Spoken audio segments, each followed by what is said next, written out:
Halo semuanya, selamat datang di segmen analisa. Sekarang kita update kembali terkait dengan kasus yang terjadi di sebuah perumahan di Serang, kota Serang, di mana awalnya pasangan suami istri ini diklaimnya adalah korban dari perampokan. Tetapi sekarang sudah ada pengakuan, sang suami Wadison Pasaribu sudah mengakui bahwa dirinya lah yang menghabisi sang istri, Petri Sihombing yang berusia 35 tahun.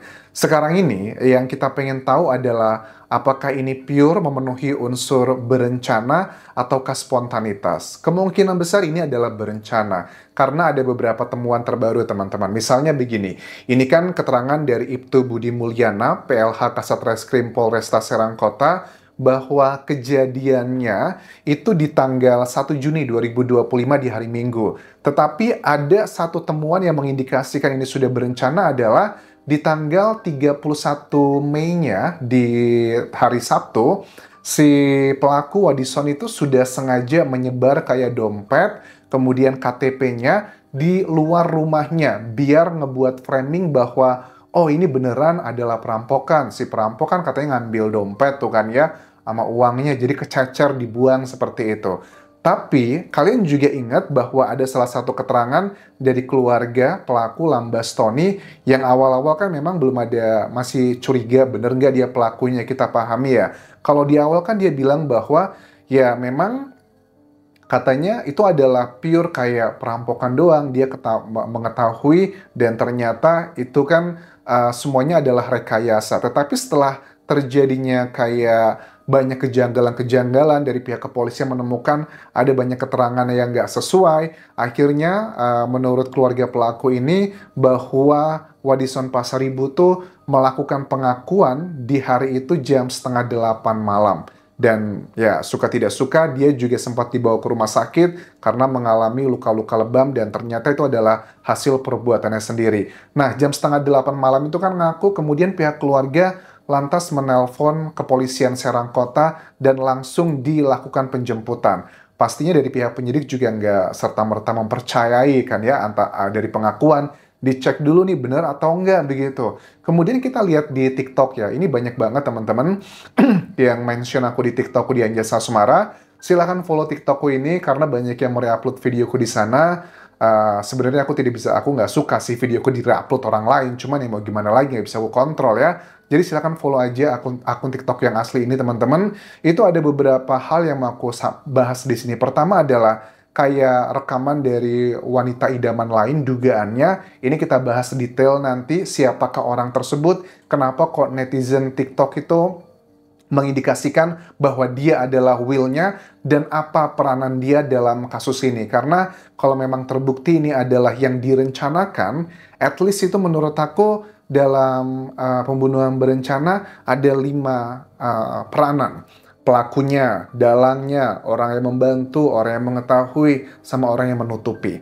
Kita pengen tahu nih, sosok perempuan ini ada nggak dia masuk dalam peranan ini? Karena ya, suka tidak suka, kalau aku lihat dari keterangan sejumlah penyidik di sini bahwa sepertinya sang istri mendiang ini sudah mengetahui hubungan tersebut. Kita bahas awalnya adalah kronologinya dulu teman-teman, versi dari penyidik. Jadi, setelah aku cek di sini memang di hari Minggu 1 Juni 2025 tersebut, pada saat Wadison pulang ke rumahnya karena dia kerja di luar kota dan jarang pulang, mereka itu melakukan hubungan suami istri. Pada saat selesai melakukannya, ini sang istri itu minta tolong ke suaminya untuk mesenin makanan via aplikasi ojek online.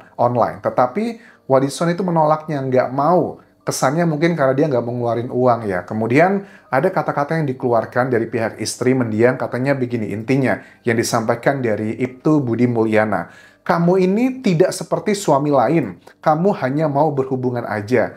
Aku yakin ini bahasanya sudah dihaluskan ya, mungkin ibarat kata kamu cuma mau kondo gitu lah, modal itu doang gitu. Nah, gara-gara itulah kemudian memancing terjadinya perseteruan. Tapi apakah ini pure cuma gara-gara itu? Menurut aku sih memang mereka tuh lagi sudah nggak baik-baik aja dan Wadison itu memang lagi cari-cari masalah dengan indikasi dompetnya disebar di luar, KTP-nya dibuang di luar, biarin framingnya clear, ini perampokan gitu.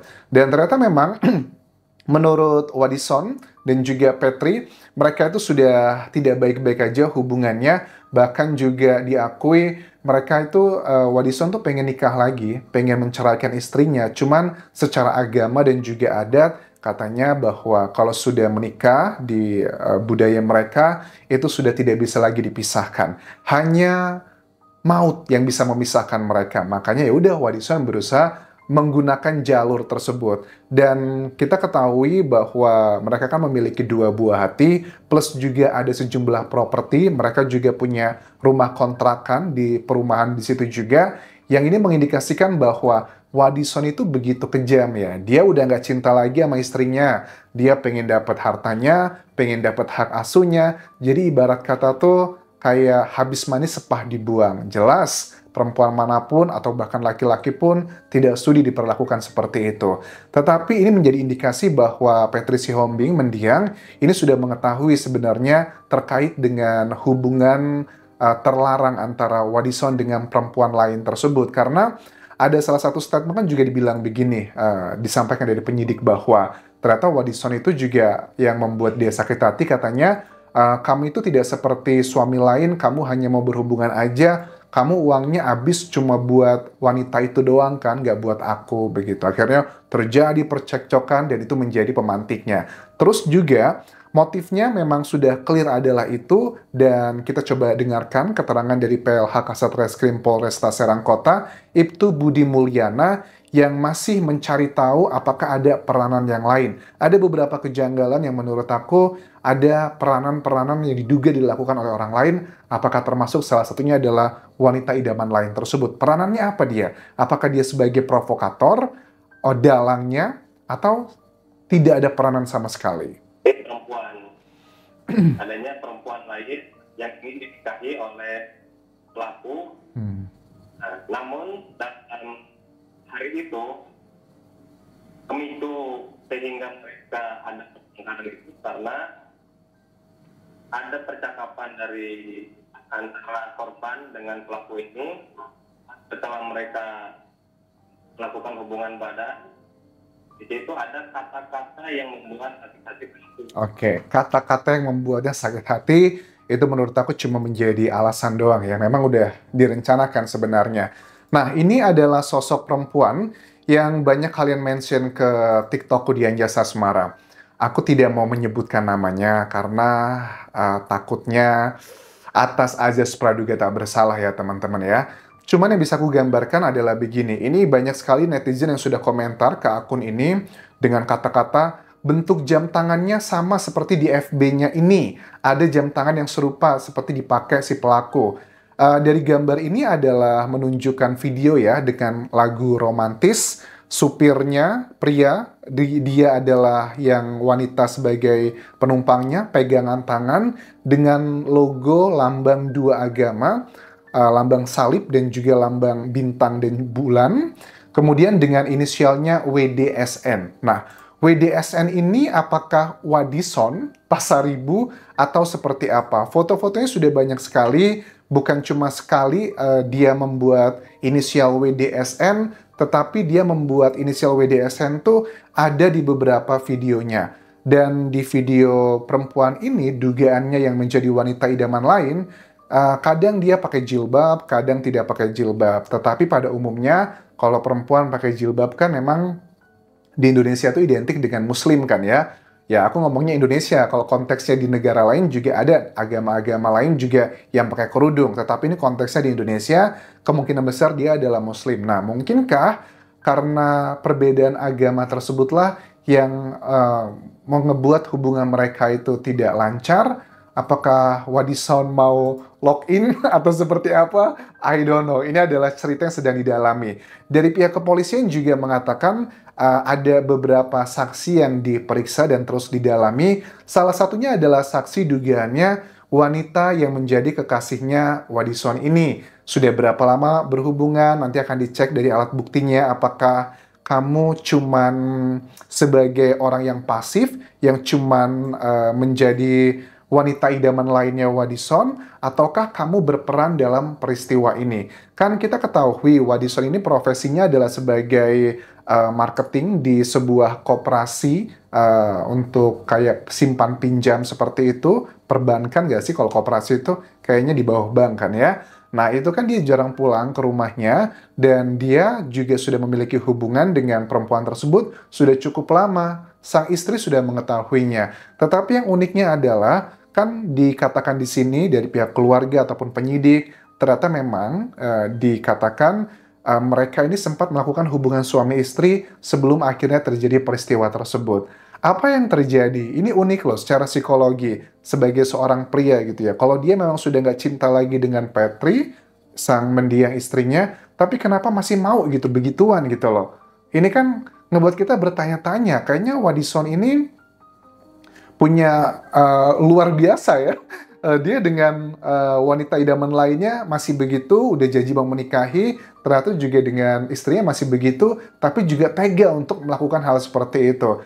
Ya, ini pesan ya buat para perempuan di luar sana yang cenderung menjadi korban dalam hubungan rumah tangga di Indonesia. Kalau kalian sudah memiliki pasangan yang jelas-jelas sudah berkhianat, aku rasa sih harusnya kalian bisa mengambil tindakan secara tegas. Kalau enggak, efeknya bisa seperti ini. Cuma aku juga paham, tidak semua perempuan Indonesia itu kan yang berumah tangga memiliki kedaulatan ekonominya sendiri. Takut nanti omongan orang, takut ekonomi, takut macam-macam. Cuman dengan banyaknya kasus seperti ini, aku rasa perempuan Indonesia harus sudah mulai bisa bangkit ya. Kalau punya pasangan yang seperti ini, aku rasa buruan aja diceraikan. Takutnya terjadi hal yang tidak diinginkan seperti ini. So, kita lihat nanti perkembangannya seperti apa, dan aku sangat yakin ini sudah terpenuhi unsur-unsur yang berencana. Dan kemungkinan besar dia bisa mendapatkan hukuman antara 20 tahun atau yang seumur hidup. Tetapi dengan pertimbangan dia masih memiliki dua buah hati, ya paling di Indonesia kan hukumannya 20 tahun penjara. Dugaannya ke arah sana. Dan salah satu video yang kalian mention juga di TikTok, Instagramku, ada salah satu putrinya dari kedua tokoh dalam kasus ini, itu waktu direkam, kemudian ada bapaknya, dia nggak mau ngomong sama bapaknya, aku nggak mau ikut bapak, gitu kan ya. Namanya anak-anak kan seperti itu, dia tahu bahwa bapaknya adalah pelakunya, cuman anak itu bingung gitu ya, apa yang harus dilakukan, korbannya ibunya, pelakunya bapaknya. Jadi aku tidak menunjukkan wajah dan juga rekaman suaranya, karena bagaimanapun juga, dia adalah korbannya juga teman-teman sekarang ini. Terima kasih sudah menonton, sampai ketemu lagi di video berikutnya. Tinggalkan like dan juga komen, subscribe channel YouTube ini, follow Instagram, Facebook pageku, dan juga akun TikTok Dian Jasa Asmara. Sampai jumpa.